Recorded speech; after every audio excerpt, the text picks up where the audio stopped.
انت كطالب او خريج كلية علوم الرياضة، ايه اكتر حاجة مطلوبة منك؟ يعني ايه اكتر حاجة هتقدر تدخلي دخل كويس؟ اكتر حاجة هتقدر تدخلك دخل كويس ان انت تبقى متميز في الحتة اللي انت اخترتها. يعني انا مثلا مدرب سباحة. هبقى مميز ازاي؟ هتبقى مميز لما تعمل حاجة لنفسك، لما تبقى واخد الشهادات بتاعتك المعتمدة، لما تبقى بتذاكر أول بأول، لما بتبقى بتمرن فانت بتسجل اللعيبة بتنزل بطولات، لما تبقى شغال على نفسك في الحتة بتاعتك.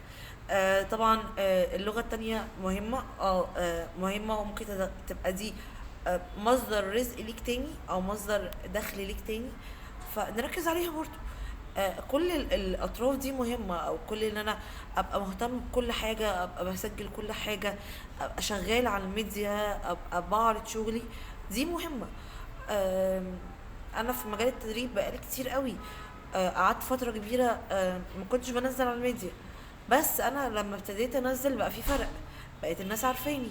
ان انت على طول وطول الوقت تفكر بره الصندوق، لازم ان انت مش بس بتنتج انتاج على ارض الواقع، لا، انا المفروض ابقى بطور من مخي طول الوقت، وابقى بطور من نفسي طول الوقت. طور نفسك في مجال التغذية، طور نفسك في مجال اللي انت تعمل برامج تدريبية وتبيعها. آه، التطور مش غلط ومش عيب، العيب ان انت تخلي الناس اللي ملهاش في المجال بتاعنا يبقوا متميزين عننا، ساعتها لا. وهم طبعا حقهم ان هم بيطوروا من نفسهم وبيتعبوا، فمن حقهم ان هم يلاقوا نتيجة. كان معاك كابتن مريم صلاح، ما تنسونيش بدعوة.